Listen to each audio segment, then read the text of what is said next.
Halo semua, selamat datang kembali di channel YouTube saya, Chan Leslie. Bagaimana kabarnya buat kawan-kawan semua? Saya harap kawan-kawan semua dalam kondisi baik ya. Kemudian portofolionya bisa growth dan tetap menghasilkan cuan dari pasar modal Indonesia. Oke, pada kesempatan kali ini mau bahas apa? Pada kesempatan kali ini saya akan membahas requestan dari teman kita ya.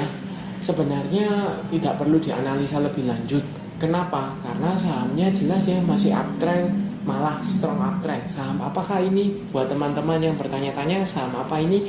Saham ini adalah WIM ya, Wismilak, Intih Makmur dan Auto Parts atau Auto. Ya, teman-teman pasti lihat ya. Bisa lihat, bisa cek juga bahwa dia strong uptrend seperti itu. Nah, sekarang pertanyaannya bagaimana atau masih adakah potensinya, atau buat teman-teman yang belum punya, apakah bisa entry sekarang supaya tidak ketinggalan? Temukan jawabannya ya di video ini. Buat teman-teman yang mungkin baru pertama kali mampir ke channel YouTube saya ucapkan selamat datang, selamat menonton. Semoga melalui video ini teman-teman bisa dapatkan insight ya yang bermanfaat buat teman-teman untuk membantu pengambilan keputusan. Oke, tanpa berpanjang lebar ya, kita langsung masuk ke pembahasan sahamnya. Seperti biasa kita mulai dari saham Wismilak, Intih Makmur ya. Untuk WIM atau Wismilak, Intih Makmur, teman-teman, seperti yang teman-teman ketahui, tanggal 11 Agustus 2023 mengalami kenaikan ya, masih mengalami kenaikan 3,74% ke level 1940 ya. Nah, kenapa? Mungkin teman-teman ada yang bertanya ya, loh ini kok bisa strong uptrend? Ada yang bisa jawab? Jelas ya buat teman-teman, kenapa bisa strong uptrend? Karena posisi MA50 nya di atas MA200, dan kalau teman-teman buat dinamis trendline ya, di sini ini jelas mengarah ke atas ya. Jadi arahnya ke atas, itu jelas dia masih uptrend. Kemudian kalau dilihat dari garis EMA yang jaraknya jauh, itu mengkonfirmasi dia strong uptrend seperti itu. Nah, pertanyaannya sampai kapan? Atau masih bisa entry? Atau saya sudah punya nih di daerah bawah, kapan waktu yang tepat untuk jualan nih? Ini kan sudah profit ya, sudah profit. Bayangkan ya, ini misal aja, saya kan nggak tahu posisi teman-teman berapa ya. Katakanlah teman-teman tidak perlu yang paling bawah lah. Di level 900-an aja sekarang sudah kenaikannya 100% lebih. Ya, itu let's say di 900. Kalau teman-teman punya di averaging 700, 750, berapa persen? Kalaupun misalnya di level 1000 pun aja sekarang hampir 100% sudah. Ya, 90% sekian. Ya kan, jadi jelas sudah floating profit atau malah cuan luber ya di sana. Nah, pertanyaannya, apakah waktu yang tepat untuk entry sekarang? Buat teman-teman yang belum punya nih, karena mengingat kenaikannya cukup besar, cukup tinggi ya, kita patok di sini aja 1900 saja ke level, let's say ya, di rata-rata di level 800 saja di sini sudah kenaikannya, atau sudah hampir 2 kali ya, atau ini kan kebalik ya. Teman-teman bisa cek di sini dari level 800 ya, level 800 ke level sini ya, sudah naik 141% ya, sudah kenaikannya 141% atau hampir 1,5 kali seperti itu. Nah, apa yang masih diharapkan? Apakah teman-teman bisa? Ya memang bisa, mungkin aja, mungkin gitu. Tapi resiko teman-teman untuk dibawa turun dengan kenaikannya lebih besar, resiko penurunannya ya. Kalau seandainya teman-teman punya di daerah bawah, resiko teman-teman untuk turun terbatas ya kan, ada tapi terbatas. Bagaimana untuk ketika teman-teman punya di 1900, padahal averaging teman-teman atau market makernya rata-rata di 1000, ya pasti teman-teman akan cuci piring ya, cepat atau lambat pasti cuci piring ya, seperti itu. Nah, jadi apakah waktu yang tepat? Ya, apakah waktu yang tepat? Teman-teman bisa tunggu aja kalau memang mau mengejar, mungkin bisa di daerah level 1600 atau terdekat 1800 ya. Di area sini dengan porsi kecil aja ya, itu mungkin masih bisa dapat. Tapi resiko, sekali lagi ya, resiko lebih besar. Kemudian buat teman-teman yang sudah punya, akan dibawa kemana? Mungkin terdekat ini area resi psikologis ya di level 2000.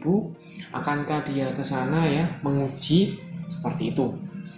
Nah, buat teman-teman yang belum tahu, ini kenapa sih saham WIM kok bisa mengalami kenaikan ya? Kalau tidak salah ya, kalau saya coba cekkan itu, kalau tidak salah karena ada WIM ini mengalami kenaikan ya. Labanya meningkat di Q1 tahun 2023 dan pembagian dividennya lumayan besar. Dividennya itu di sekitar Juni ya, ada pembagian dividen. Jadi itu yang mampu mengangkat pergerakannya seperti itu. Nah, untuk sekarang kalau saya coba cekkan ya di Mirai ya, ini newsnya masih di bulan Mei ya, Mei. Itu pun pembagian dividen yang cukup besar ya,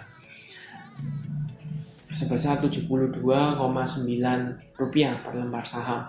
Nah, broker summary-nya bagaimana untuk tanggal 11? Kalau dilihat broker summary-nya ini ada akumulasi ya oleh CC, aset ini ada akumulasi ya.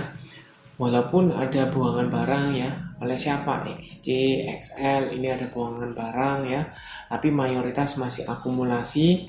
Kalau dilihat foreign flow-nya apakah berpengaruh? Kalau saya lihat ini secara WIM tidak terlalu signifikan ya untuk foreign flow-nya, tapi asing setidaknya dia ada ambil ya, ada ambil. Tapi tidak terlalu masif. Sebenarnya market maker-nya kemungkinan lokal ya. Maka seperti itu. Nah, kalau dilihat jelas ya, tadi sudah disinggung area resistnya level 2000. Kemudian volume ini jelas ya, volumenya kenaikan 3 hari terakhir ini disertai dengan volume ya. Kemudian garis MACD jelas masih mengarah ke atas, menunjukkan ada tekanan atau dorongan belinya cukup besar. Ya, buat teman-teman yang sudah punya di daerah bawah under 1000 aja masih sangat layak di hold ya, selama masih di atas EMA 50 hold saja, biarkan profitnya run ya, seperti itu. Buat teman-teman yang belum punya, sebaiknya tunggu, atau misalnya kalau mau kejar pun saya menyarankan dengan porsi kecil saja ya. Jadi kalau misalnya minus atau terkoreksi atau cut loss lah, teman-teman cuan atau modalnya tidak tergerus cukup dalam ya. Kenapa? Tadi kan sudah dijelaskan, kenaikannya sudah 140 persenan plus ya, seperti itu. Itu untuk WIM. Nah, bagaimana untuk saham yang kedua, Auto ya, Astra Autopart. Untuk Astra Autopart kurang lebih sama dengan WIM ya, dia posisinya strong uptrend. Kemudian posisi per tanggal 11 Agustus 2023 mengalami kenaikan, candlenya kurang bagus ya, 0,58% ke level 3.470 ya. Nah, untuk rata-rata harganya ratusan ya, di level 1400-an sudah naik berapa persen sih? Kalau teman-teman bisa cek di sini ya, 1400-an sampai dengan level sekarang kurang lebih sama ya, 140 persenan seperti itu. Kenaikan cukup besar. Posisi EMA 50-nya di 2750 ya. Posisi EMA 200 di level 2000. Jelas ya, dia cukup jauh ya, strong uptrend. Kemudian volume, teman-teman bisa cek volumenya keluar, kenaikannya disertai dengan volume, kemudian penurunannya ada volumenya juga. Garis MACD ini jelas mengarah ke atas, menunjukkan ada dorongan beli cukup masif. Akankah betul atau konfirmasi lebih lanjut ya ke broker summary-nya untuk Auto. Broker summary-nya untuk tanggal 11 ini kita bisa cek di sini ya, ada akumulasi walaupun ya ada PD, AK, CC ini CC sedikit keluar ya. Ya, PD, AK ini ada akumulasi.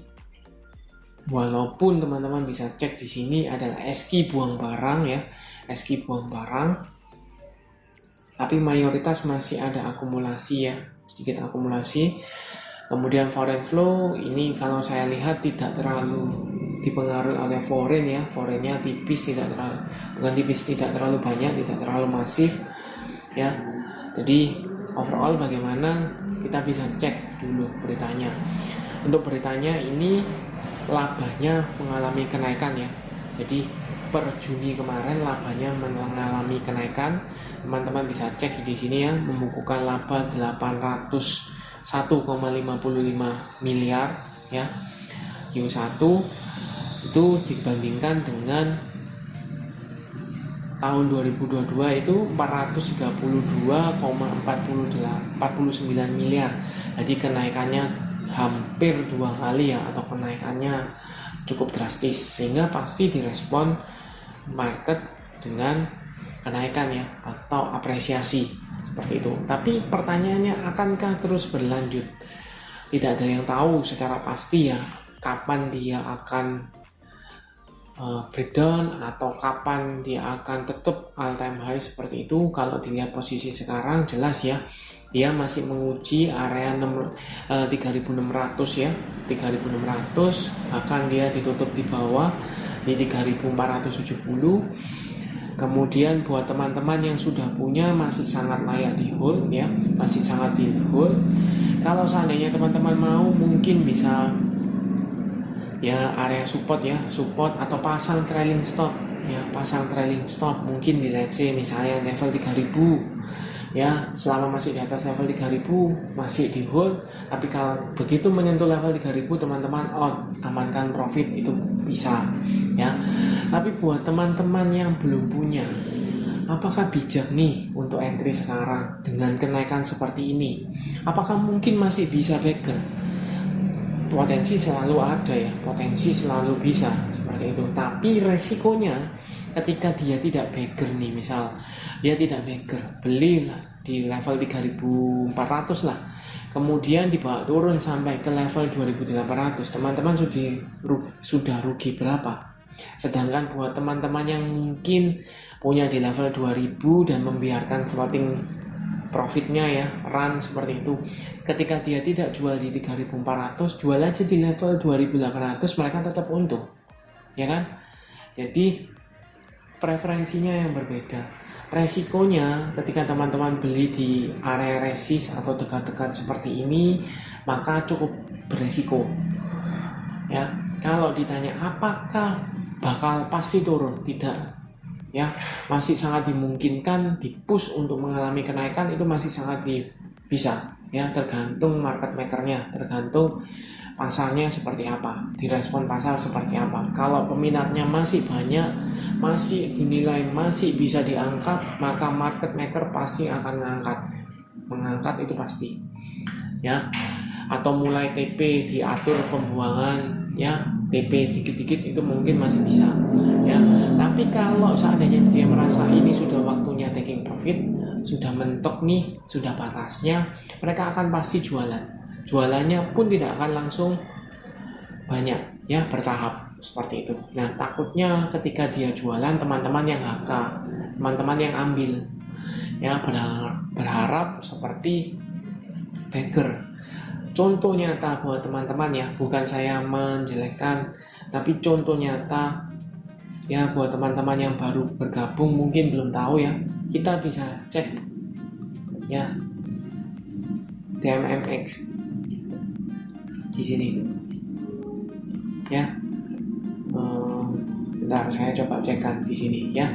DMMX ini dari rata-rata cuman ya let's say 300-an ya, di bawah 200, dibawa sampai ke level 3.400. Let's say tidak perlu sampai pojok ya, paling puncak di level 3.000 saja sudah berkali-kali lipat ya, 10 kali lipat. Kalau kita asumsikan di 300 sampai dengan level 3.000 aja 10 kali lipat. Nah bayangkan ketika teman-teman beli di pojok ya, teman-teman beli di pojok, dibawa balik seperti sekarang di level kembali 300-an, Teman-teman modal dari 1 juta cuman balik 100.000, modal 10 juta teman-teman cuman balik 1 juta ya. Modal 100 juta teman-teman cuman balik 10 juta. Seperti itu. Apakah teman-teman siap? Kalau siap, monggo silakan ya. Tergantung preferensinya. Seperti itu. Nah, apakah berarti DMMX jelek? Tidak ya. Tidak, tapi sekali lagi fasenya atau kepentingannya sudah terjadi, sudah dilalui, maka tidak ada kepentingan lagi di sana, tidak ada kepentingan market maker untuk mengangkat, maka ya sudah jualan. Ketika banyak yang jualan tidak ada yang nampung, apa yang terjadi? Pasti turun. Kalau hari turun dalam beberapa hari turun, psikologi pasar bagaimana? Akan membuat yang lain, yang holdernya pasti ikut jualan. Ada apa sih? Pertanyaannya, ada apa sih dengan saham ini? Resikonya apa? Banyak, menumpuk kan yang jual. Nggak ada yang akumulasi atau yang nampung, yang menadah. Yang jual banyak, otomatis harganya turun. Seperti itu. Jadi ini jelas ya, psikologis marketnya kan jelas seperti itu ya. Saya harap video ini mampu memberikan insight buat teman-teman ya, memberikan masukan lah untuk teman-teman, apa yang teman-teman harus lakukan, apakah bijak teman-teman entry sekarang, apa yang harus dilakukan ketika punya dengan backer seperti ini, atau teman-teman yang kebelet atau sangat kepingin untuk punya saham seperti ini, apakah bisa? Tapi sekali lagi ya, teman-teman harus atur preferensi teman-teman sanggup tidak gitu ya. Ketika teman-teman hajar di pucuk, ternyata dia dibawa turun kembali ke harga normalnya, bagaimana? Seperti itu. Oke, buat teman-teman feel free for comment, for requestan saham juga boleh. Kita saling sharing ya di sana di kolom komentar, budayakan komentar positif. Ya, terima kasih sudah menonton sampai akhir. Jangan lupa like, share, dan subscribe channel YouTube saya, dan nantikan video analisa saham berikutnya. Sampai jumpa.